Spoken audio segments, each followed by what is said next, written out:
Poland says nationals didn't fly Russian flags in Kano. Poland says 7 of its nationals did not fly Russian flags in Kano, a city in northwest Nigeria.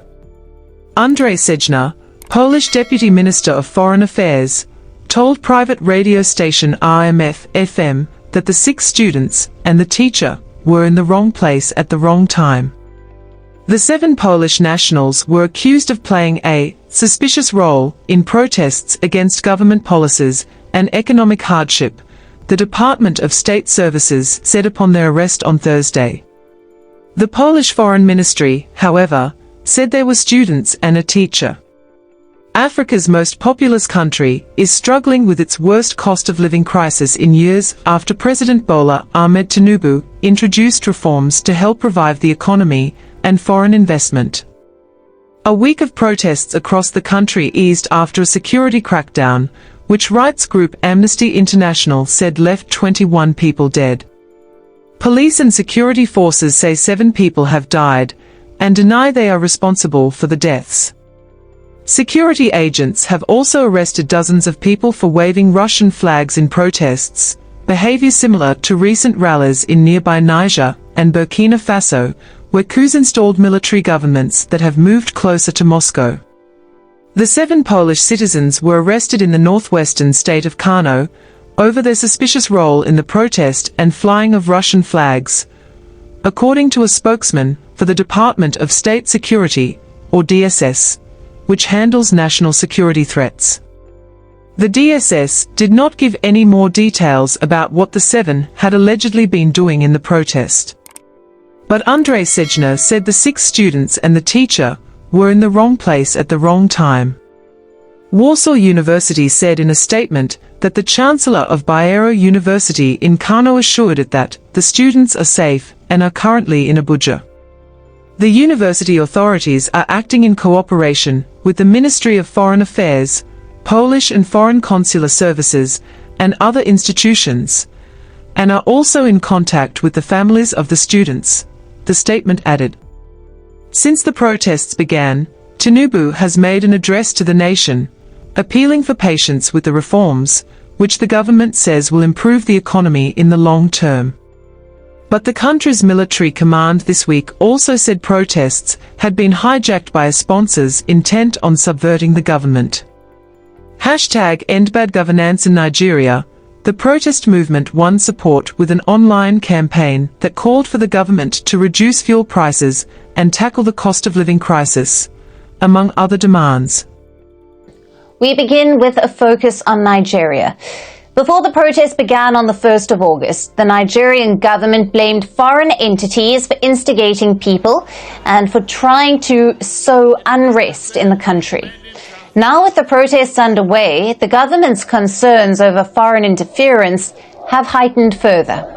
This after some protesters in northern Nigeria were spotted waving the Russian flag and chanting slogans for Russian President Vladimir Putin, saying, "Welcome Russia." But Russia was quick to distance itself from Nigerian protesters waving Russian flags, saying that neither the Russian Federation nor its officials are involved in these activities and do not coordinate them in any way. Russian embassy in Nigeria said that Russia does not interfere in the domestic affairs of foreign states. It added that intentions of some protesters to wave the Russian flags were personal choices and do not reflect any official position or policy of the Russian government. Russia also expressed respect for Nigeria's democracy, acknowledging peaceful protests as a right. However, the Russian embassy condemned any political disruptions or acts of violence. The Nigerian government has said it will not tolerate calls for coups or protesters waving foreign flags. Nigeria's military chief also called waving Russian flags a treasonable offense and said those found guilty will be prosecuted. Authorities have arrested a number of people in the Kano city in connection with the incidents of waving Russian flags during the protests. In recent years, Africa, especially the West, has been witnessing an increase in Russian influence. Junta-ruled states of Mali, Burkina Faso and Niger rejected the West and pushed out their troops, favoring Russia for its security. Nigeria's End Bad Governance protests were launched nationwide on the 1st of August and have been led mostly by the youth. The protesters are calling on President Bola Tinubu to step down over the economic hardships and systematic corruption in the country. Over the next 5 days, if the government, if the president refuses to address the demands of Nigerians, of protesters, we would re-strategize and will sustain this protest across Nigeria.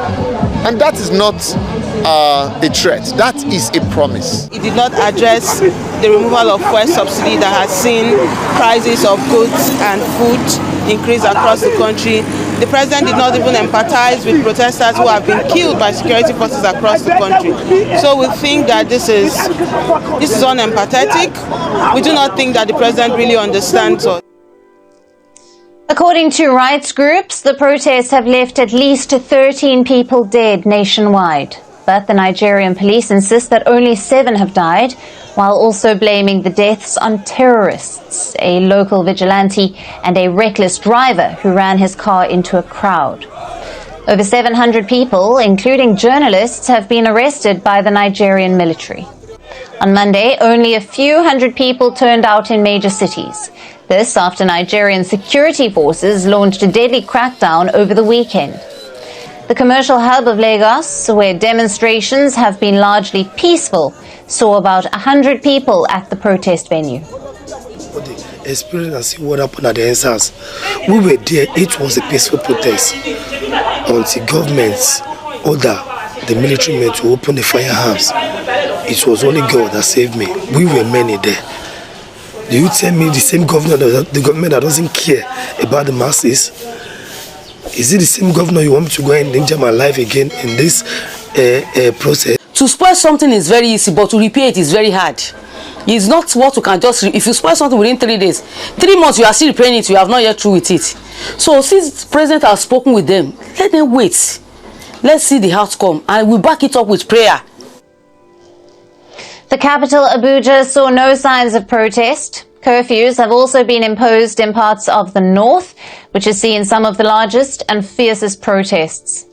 A tough police response and a call for a protest pause by the president appear to have dampened the demonstrations.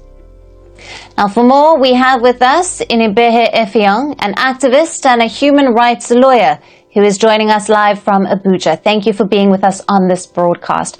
I'll jump right in. There are reports that Russian flags were waved and chants for Putin were raised by some protesters at the ongoing demonstrations. What are your thoughts on this? Is there a Russian influence or agenda in the protest?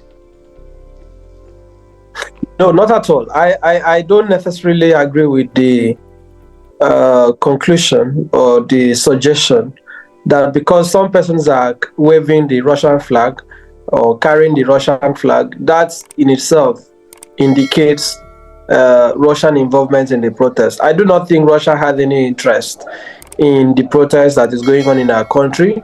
This is a national matter. This is a matter that is limited to our country. There is no international dimension to it. The protesters are not protesting against any foreign policy of the government, really.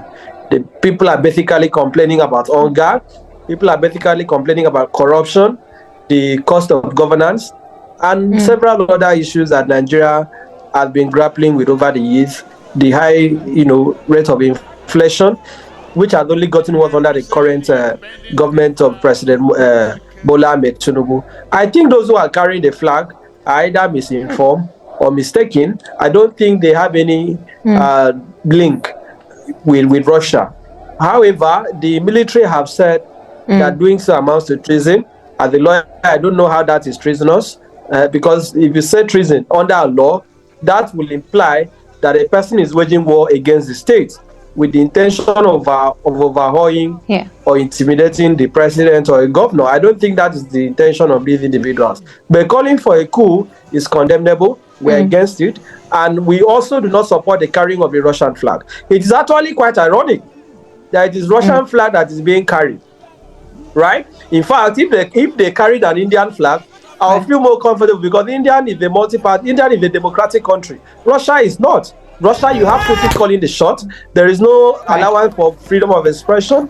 There is no allowance for political participation. So to now carry Russian flag, I think Russia in the United States or Britain or some other democratic country is actually ridiculous to me. I do not see any point in that, and I hope that will stop. And if this is being sponsored by some by some mischievous elements, we hope that is going to end, so that the protesters are not distracted from the real message that they're trying to convey to the government. I want to get back onto that real message, but first, there is a lot of Russian influence in the region. Is there a legitimate concern that Russia could be promoting the demonstrations with the aim of destabilizing Nigeria? I know we have seen that denial of any involvement by Russia, but what are your thoughts on that? I think that would be difficult to prove, really. Yes, I concede that Russian influence in Africa, West Africa in particular, has been growing. We have seen that in Mali, we have seen that in Niger, we have seen that in Burkina Faso, and the Sahel generally. But you have to also look at the context of this Russian involvement, state country by country. For example, in Mali, right, where we have the Al-Qaeda-linked terrorist group holding the country to ransom, killing people and causing mayhem and destruction. The French forces in particular have not been able, and the same thing for Niger, they have not been able to stop the insurgency. The French forces have not been able to stop the killings. So people are basically fed up. And that explains why when the coup took place in these countries, you saw the general populace celebrate those coups. Because for them, what was being experienced in those countries were not really democracies. So that explains why the civilian population has been a bit enthusiastic about the involvement of Russia. I don't think that scenario applies in Nigeria because in the first place, currently Boko Haram influence has a bit whittled down. We don't have suicide bombings. We don't have mass killings by Boko Haram like we've had in the past, even though we still have killings going on in the country by those that they call bandits. So I agree that Russia is trying to expand its influence, but I want Africans to be careful. Because it is very easy to complain about Western imperialism, but Russia is also an imperialistic nation.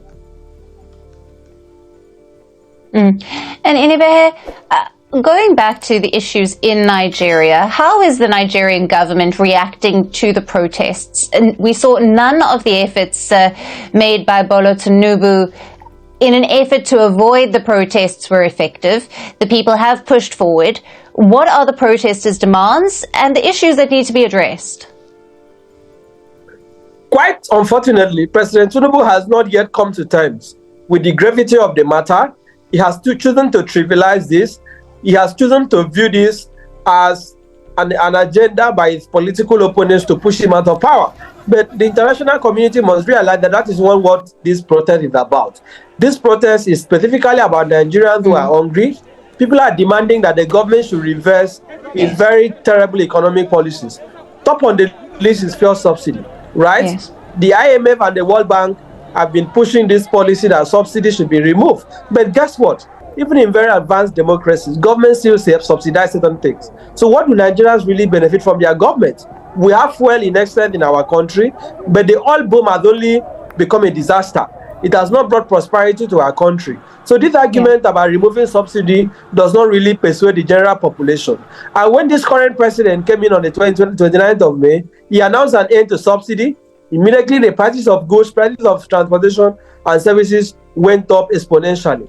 Until date, the economy has not been able to recover from that shock.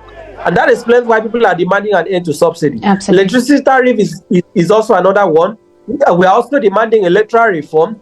We are also asking the president to cut the size of governance. You must know that Tinubu has about 47 to 48 ministers, the highest in the history of our country. And this is taking place at a time that inflation is very high, there are no jobs, people don't have what to eat, and the government is still wasting money, to fund their very irresponsible lifestyle. That is why people are protesting. That is why people are demanding an end to bad governance. That is what this protest is about. But President Tinubu, quite sadly, has not deemed fit to speak to the issues, to address the demands of the protesters. And people have also been killed in the course of this protest. Many people have been killed, unprovoked, have been killed. There has been no attempt at investigation, no attempt at holding the security forces accountable, no attempt at giving some sort of solace to those who have lost their loved ones in the course of this protest. That explains why the country is so angry, why people are so upset that this is going on. Right. Because I should stress that the current president himself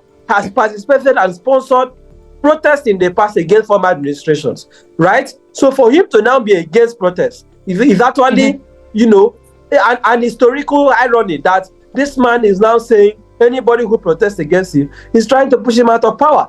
Democracy can only be useful to Africans if it translates to good governance. Yes. Inibehe, thank you very much for being with us on First Post Africa and for all your valued insights. Great to speak to you as always. Thank you. My pleasure speaking with you. Thank you. Thank you for watching. Don't forget to like, comment, and subscribe to Okason the Journeyman TV. And ring the bell so you never miss any of our videos with the latest information, news, and adventures coming.